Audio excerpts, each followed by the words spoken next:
Hai teman-teman, kali ini kita akan menjelajahi Laut Jawa, lautan luas yang menyimpan banyak misteri. Di bawah permukaannya yang tenang, tersimpan cerita-cerita masa lalu yang menanti untuk kita ungkap. Laut Jawa bukan hanya jalur pelayaran penting, tapi juga saksi bisu dari sejarah panjang manusia, perdagangan dan pertempuran. Sejak dulu kala, kapal-kapal berlayar melintasi Laut Jawa, membawa rempah-rempah, sutra, dan barang-barang berharga lainnya. Tapi, di balik gemerlap perdagangan, Laut Jawa juga menjadi tempat terjadinya pertempuran dahsyat yang mengubah sejarah. Di dasar laut, terbaring bangkai kapal-kapal perang, menjadi bukti bisu dari pertempuran dahsyat dan pengorbanan besar. Salah satu kisah paling kelam yang terukir di dasar Laut Jawa adalah Pertempuran Laut Jawa. Pertempuran laut terbesar dan paling menentukan di Asia Pasifik selama Perang Dunia Kedua. Pada bulan Februari 1942, armada sekutu yang dipimpin oleh Belanda dan Amerika Serikat berhadapan dengan kekuatan Jepang yang sedang bangkit. Pertempuran sengit itu berlangsung selama berhari-hari, meninggalkan jejak yang tak terlupakan di dasar laut. Sekarang, bangkai kapal-kapal perang yang tenggelam di Laut Jawa menjadi monumen peringatan, mengingatkan kita tentang pengorbanan dan keberanian mereka yang berjuang di masa lalu. Menelusuri jejak-jejak sejarah di dasar laut ini seperti membuka kembali lembaran-lembaran masa lalu, mengungkap kisah-kisah heroik dan tragedi kemanusiaan yang tak boleh kita lupakan. Pertempuran Laut Jawa menjadi momen penting dalam Perang Pasifik.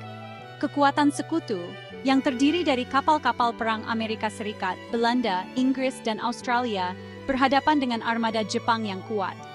Tujuan mereka menghentikan laju invasi Jepang di Hindia Belanda. Pertempuran berlangsung dengan sengit. Kapal-kapal perang saling serang dengan tembakan meriam dan torpedo. Langit dipenuhi asap ledakan, sementara laut membara oleh kobaran api. Di tengah kekacauan itu, kapal-kapal perang sekutu berjuang dengan gagah berani, tetapi mereka kalah jumlah dan persenjataan. Salah satu kapal perang yang gugur dalam pertempuran ini adalah USS Houston, kapal penjelajah berat kebanggaan Amerika Serikat. Dipimpin oleh Laksamana Muda Albert H. Rooks, USS Houston bertempur dengan gigih hingga akhir hayatnya. Kapal perang lainnya yang tenggelam adalah HMS Perth, kapal penjelajah ringan milik Australia. HMS Perth bertempur dengan gagah berani bersama USS Houston, tetapi keduanya akhirnya takluk di bawah gempuran Jepang. Pertempuran Laut Jawa juga menenggelamkan beberapa kapal perang Belanda, termasuk kapal penjelajah ringan HNMLS De Ruyter dan AMLS Java, serta kapal destroyer HMLS Kortenaer. Kapal-kapal ini merupakan bagian penting dari armada Belanda di Asia Timur, dan kehilangan mereka merupakan pukulan telak bagi kekuatan sekutu di kawasan tersebut. Bangkai kapal perang di Laut Jawa menjadi kuburan massal ribuan pelaut. Kisah keberanian dan pengorbanan mereka terukir di puing-puing kapal yang kini menjadi tempat peristirahatan terakhir. Namun, banyak bangkai kapal rusak atau hilang akibat penjarahan, menghilangkan bukti penting sejarah pertempuran Laut Jawa. Laut Jawa tidak hanya menyimpan bangkai kapal perang sekutu. Di dasar lautnya juga terbaring bangkai kapal selam dari kedua belah pihak yang berkonflik. Salah satu penemuan paling menarik adalah bangkai kapal selam U-boot Jerman. U-boot, singkatan dari Unterseeboot, adalah kapal selam yang digunakan oleh Angkatan Laut Jerman selama Perang Dunia Kedua. Kehadiran U-boot di Laut Jawa menunjukkan betapa luasnya jangkauan konflik global ini. Penemuan U-boot di perairan Indonesia menjadi berita besar. Tim arkeolog kelautan, sejarawan, dan ahli militer bekerja sama untuk mengidentifikasi kapal selam tersebut.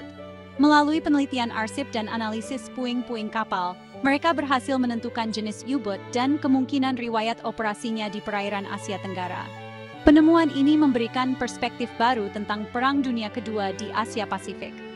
Kehadiran U-boot di Laut Jawa menunjukkan bahwa perairan Indonesia bukan hanya medan pertempuran antara sekutu dan Jepang, tetapi juga menjadi bagian dari strategi perang Jerman yang lebih luas.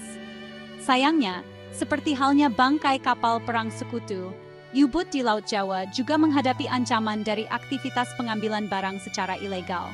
Logam dan komponen berharga lainnya dari kapal selam menjadi incaran para penjara yang tidak peduli dengan nilai sejarah dan arkeologi dari bangkai kapal tersebut.